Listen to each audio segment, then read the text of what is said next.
राम राम भाई सारण, जय श्री कृष्णा। देखो आज का जो हमारा टॉपिक है वो है कि लोन कैसे अप्रूव कराते हैं, उसके बाद कराते हैं क्या क्या डॉक्यूमेंट मांगे जाते हैं। और उसके बाद ये जो हमारा टॉपिक है ये बहुत ही मेजोरिटी लोगों का क्वेश्चन है कि लोन कैसे अप्रूव कराते हैं, क्या क्या डॉक्यूमेंट मांगे जाते हैं। तो देखो ये उन्हीं भाइयों के लिए है, ये जो वीडियो है ये है लोन पर्पज। ये मेरे हिसाब से एक टॉपिक का नाम है लोन पर्पज। अब इस टॉपिक में देखो बेसिकली क्या होता है कि ये सेशन कम से कम आधे घंटे का भी हो सकता है और 45 मिनट का भी हो सकता है। ये हम जितना भी डीपली अगर इसमें खोज और तात्पर्य लगाते रहेंगे तो अच्छा बुरा सारा कुछ देखेंगे कि क्या क्या होता है और किस किस तरीके से क्या क्या इंटरेस्ट पे हमको लोन अप्रूव होता है, क्या क्या मांगे जाते हैं। तो दोस्तों बिना देरी किए उस टॉपिक को स्टार्ट करते हैं कि लोन कैसे अप्रूव कराते हैं। सबसे पहले तो एक चीज समझो कि लोन जो है अप्रूव कैसे होता है। बेसिकली क्या होता है कि आपका जो आधार कार्ड जो होता है, एक तो ये चाहिए डॉक्यूमेंट में। लोन कैसे अप्रूव कराते हैं, क्या क्या डॉक्यूमेंट मांगे जाते हैं, ये दोनों का है आधार कार्ड। उसके बाद ये जो है हमारा पैन कार्ड।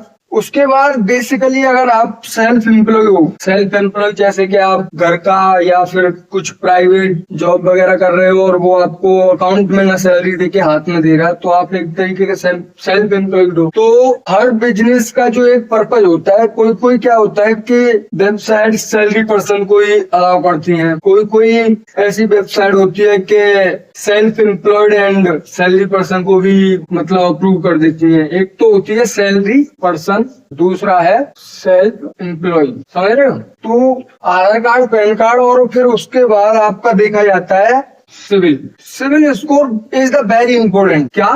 वेरी इंपॉर्टेंट, क्योंकि सिविल जब तक आपका एक अच्छा सिविल स्कोर नहीं होगा तो आपको बैंक या फिर कोई अदर थर्ड पार्टी वेबसाइट जो है आपको लोन अप्रूव कराने में असमर्थ है। क्योंकि उसका क्या है, एक बहुत ही बड़ा रीजन होता है, जिस किसी का सिविल स्कोर है ही नहीं तो उसको तो लोन किसी भी तरीके से अप्रूव नहीं हो सकता है। अदरवाइज सिविल स्कोर है तो सिविल स्कोर कम से कम बता रहा हूँ मैं आपको, वो होना चाहिए 750 से प्लस एंड 60 ये बेस्ट अच्छा माना जाता है। अगर इसमें भी एक चीज और, अगर आपका जो सिविल स्कोर है उसके भी एक फॉर्मेट होते हैं कि आपका सिविल स्कोर की जो एज है वो एज कितनी है। समझ रहे हो? आपके जो सिविल स्कोर का जो साल है वो कितने साल का पुराना है जो सिविल स्कोर है तुम्हारा, जैसे कि 6 महीने, 7 महीने एंड 8 महीने, 9 महीने या फिर 1 साल, 2 साल। आपका जितना सिविल स्कोर का जो एज होगा ना ज्यादा होगा, जैसे समझ लो ज्यादा मतलब 2 से ऊपर। अब इसका क्या इम्पोर्टेंट वो रोल है कि एक 6-7 महीने को इतनी जल्दी इम्प्रूव नहीं होगी जितनी जल्दी 2 साल के बंदे को जल्दी हो जाएगी। क्योंकि अगर उसमें भी क्या है कि उसने जो आगे लोन वगैरह ली होंगी, जैसे पहले कभी लोन लिया होगा और वो टाइम टू टाइम चुकाया होगा और उसका 2 साल पुराना है, तो इसके में 2-4 वेबसाइट मना कर देंगी, लेकिन इसके में तो वेबसाइट जो है खड़ी मिलेंगी, क्योंकि इसने जो है टाइम टू टाइम पेमेंट किया है, रीपेमेंट किया है। और रीपेमेंट एक बहुत ही इंपॉर्टेंट रोल होता है लोन अप्रूवल। समझ रहे हो? तो अगर आप पहले कभी लोन ले रहे हो या पहली दफा सोच रहे हो लोन लेने का, तो मैं क्या बोलता हूँ कि पहले आप एक क्रेडिट कार्ड बनवाए। ये मेरी एक छोटी सी राय है, उसको मैं बाद में कवर करूंगा आगे वाली वीडियो में, उसका भी वीडियो बनाऊंगा। पहले आप इसको समझाता हूँ कि यहाँ से किस तरीके से आप मैनेज कर सकते हैं। CIBIL score is the very important, इतना तो होना ही चाहिए, 750 से 60 और 70 इतना तो होना ही चाहिए। फिर उसके बाद आता है हमारा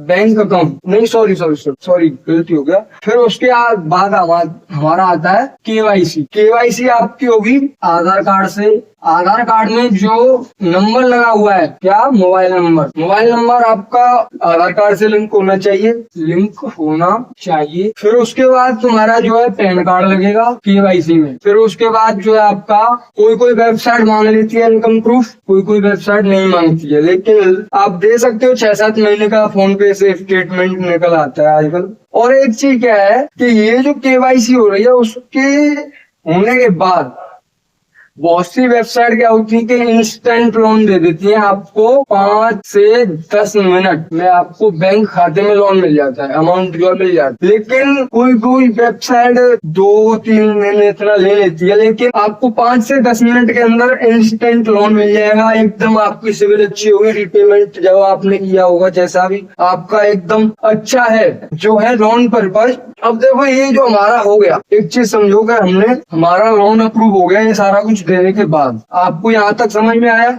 कमेंट कर करके बताइए कि यहाँ तक समझ में आया। किस किस बंदे को यहाँ तक समझ में आया कि यही चीज लगेगी लोन अप्रूव होने में और क्या क्या डॉक्यूमेंटेशन लगेगा, समझ में आया? उसके बाद अब मैं आपको इसका एक बेसिक एग्जाम्पल देने के लिए जा रहा हूँ। वो एग्जाम्पल ही क्या है कि मैंने एक कस्टमर का लोन करवाया था 20,000 रुपए का। तो जो है ये आपने उतार लिया हो तो मैं इसको मिटाने वाला हूँ। तो देखो मैंने आज ये जो वीडियो बना रहा हूँ ये मैं एक पर्पज के लिए बना रहा हूँ, क्योंकि आजकल के जो युवा पीढ़ी है वो लोन की तरफ ज्यादा आकर्षित हो रही है। लेकिन लोन हमको कब लेना चाहिए और क्या हम लोन ले सकते हैं, वो अच्छा है हमारे लिए, बुरा है, किस चीज के लिए लेना है, और वो सारी चीजें आपको इस वीडियो में कवर होते हुए दिखेंगी। क्योंकि ये वीडियो मैंने आपको पहले ऑलरेडी बोल दिया है कि इतना बड़ा भी सेशन होता है, जब तक हम डीपली डाउन नहीं करेंगे तो उससे पहले ये वीडियो कट ऑफ नहीं होने वाली है। तो बेसिकली तो अभी हम क्या करने वाले हैं, जो कि हमारे बैंक अकाउंट में पैसे आ गए।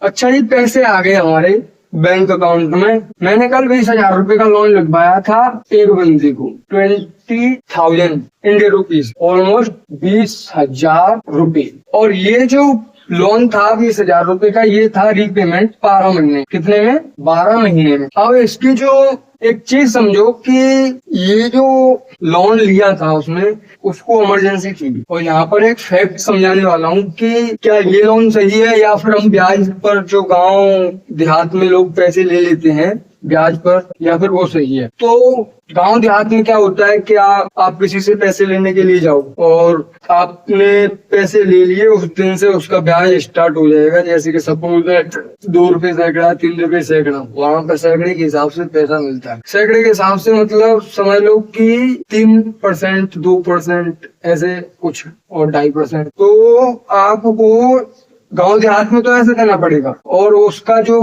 बैंक का जो पैसा होता है वो आपको मंथली देना पड़ेगा। जैसे कि गांव देहात में तो आपको 20,000 रुपए किसी से ले लिया, आप क्या 20,000 रुपए हमने ले लिए, अब इसका 20,000 तो हमको देना ही पड़ेगा, 20,000 तो हमको देना ही पड़ेगा। अब 20,000 का हमारा जो है, हमने किसी से 3% के ब्याज पे पैसा लिया। कितने पे? 3%। 3% होता है महीने का 600 और गुणा 1200, तो मतलब 6,000, 6,60 और 1200, तो ये टोटल पैसा हो गया हमारा 75। और ये उसमें अभी 20,000 और हमको देना है। तो ये तो है हमारा क्या, गांव देहात। ये तो है गांव देहात का लोन जो है, हमने किसी से पैसे लिए, अभी तो 3, 3.5% का ब्याज लेने लगे लोग, समझ रहे। और यही हमने लिया यहाँ पे सरकार से या किसी थर्ड पार्टी ऐप से, जो भी है। इसका भी एक बेसिकली फॉर्मूला आपको यहाँ से हम यहाँ लेके आते हैं कि ये एक बेसिकली फॉर्मूला है कि हमको जो है हर महीने इसका एक सपोज दैट 14 जुलाई मई थी, कितना 14 मई, और उसका जो मैंने किस्त करवाया वो था 14 जून। कितने का? 14 जून। 14 जून को उसको 1986 रुपए देने थे। कितने? 1986 पर मंथ, पर महीने देने पड़ेंगे 1986 रुपए, जो कि हमने एक थर्ड पार्टी ऐप से लिया है लोन। और ये गांव देहात का है, ये तो मैं आपको समझा चुका हूँ, ये लास्ट में समझाने वाला हूँ। इसका जो 12 महीने का पेमेंट रहेगा, इसमें 12 गुणा करेंगे तो ये हो गया करीब, अगर हम 12 का गुणा करेंगे तो हमारा जो गुणनफल आएगा वो एक हमारा पर्टिकुलर अमाउंट में मिल के आएगा कि 2, 6 दूनी 12, 12 की 2, 1 लगा, 8 दूनी 16, 1 17 की 7, 500 लगा, 9 दूनी 18, 18 और 1 19, 9। ये जो 2 और 3 हो गए, यहाँ पर क्या हो गया ये 2, 7 दूनी 14, 14 में से 1 गया 13, 13 की 3, 1 लगा, 9 और 1 10, 10 और 8 18 की 8, 1 लगा 10, 10 और 3 13 की 3 1 लगा और ये 2, ऑलमोस्ट उसको 20,000 रुपए के कितने देने पड़े, 23,800। मतलब कि ऑलमोस्ट मान लो ब्याज के हमारे 3832 रुपए, कितने, ये हमारा 12 महीने का ब्याज है। एंड थर्ड पार्टी ऐप से और उससे किसी सरकार से लिया जाए तो वो जो प्रोसेस है ये तो आपको इतना पड़ेगा। और आप गांव देहात से लेते हो, जैसे कि गांव देहात से हमने 20,000 रुपए लिए और गांव देहात से हमने 20,000 रुपए लिए किसी से 3% के इंटरेस्ट पे, 3% के इंटरेस्ट पे तो 600 रुपए पर मंथ हो गया। एंड 12 महीने का 7200 रुपए एंड 20,000 ये, तो ये टोटल अमाउंट कितना हो गया, 27,200 का 27,200 रुपए देने पड़ेंगे। ये है गांव देहात ब्याज। अब तुम हिसाब लगा लो, और तुम्हारा सिविल अच्छा है और तुम अपना कुछ भी चीज गिरवी नहीं रखना चाहते हो, बिना किसी गिरवी चीज के रखने के लिए तुमको इतने मध्य इंटरेस्ट का लोन मिल जाए 12 महीने के लिए, तो ये वाला अच्छा है कि ये वाला अच्छा है, बताओ। अच्छा, एक चीज और इसमें से देखो, एक चीज और बताऊंगा कि जब जो 20,000 रुपए आई थी कस्टमर पर, तो उसमें से 1,400 रुपए कट कर आए थे। तो वो अमाउंट जो आया था कस्टमर पर वो आया था 18,586 रुपए। कितना, 586 रुपए अमाउंट आया था, 1,416 रुपए कट के आए। ये क्या आया था उसका कि 6% तो उसने प्रोसेसिंग फीस और प्लस GST ये अदा किया था, तो उसकी वजह से कितना कट के आया, 1,416। अब हम 1,416 रुपए अगर हम यहाँ पर जोड़ दें तो ये जो हमारा अमाउंट हो गया कितना, 844 और 12 का 2 और हाथ लगा 1 तो 3 4 1 5, तो ये कितना अमाउंट हो गया, 5248 रुपए। कितना, 5248। गांव देहात से अच्छा फिर भी पड़ा, GST कटने के बाद, प्रोसेसिंग फीस कटने के बाद, बल्कि 6% प्रोसेसिंग फीस कटने के बाद फिर भी आपको जो है बैंक एंड सिविल के ऊपर आपको जो लोन मिला है वो आपको फिर भी गांव देहात से बहुत कम पड़ गया। ये आप कंपैरिजन देख सकते हैं कि गांव देहात में 3% के इंटरेस्ट पर 7200 रुपए बने और यहाँ पर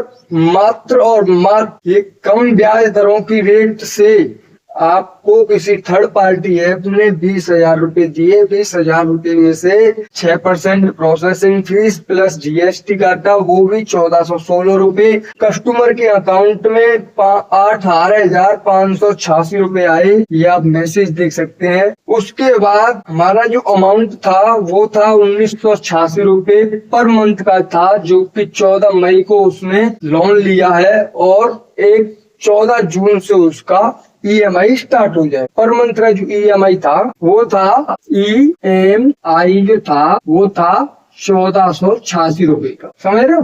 लेकिन और एक चीज क्या है कि गांव देहात में ये पैसे एक साथ देने पड़े, तो यहाँ पर लेट कर देते हैं लोग, बहुत से लोगों के पैसे मर भी जाते हैं, ऐसा कुछ हो भी जाता है। लेकिन यहाँ पर आप भी सिक्योर हो, जब आपके अंदर चाह है कि मैं लोन ले सकता हूँ, उसको चुका सकता हूँ, तो आप कुछ भी कर सकते हो, ये मेरी गारंटी। अब देखो उसके बाद आपको यहाँ तक समझ में आया कि नहीं, ये सबसे पहले मेरे लिए वेरी इंपोर्टेंट होता है, तो आप कमेंट कर करके बताइए। जिसने भी ये सेशन अटेंड किया है उसको बखूबी आपको ये चीज समझ में आई होगी कि गांव देहात और एंड प्राइवेट जो सेक्टर्स लोन दे रहे हैं उनमें क्या अंतर है। एक चीज क्लियर हुई।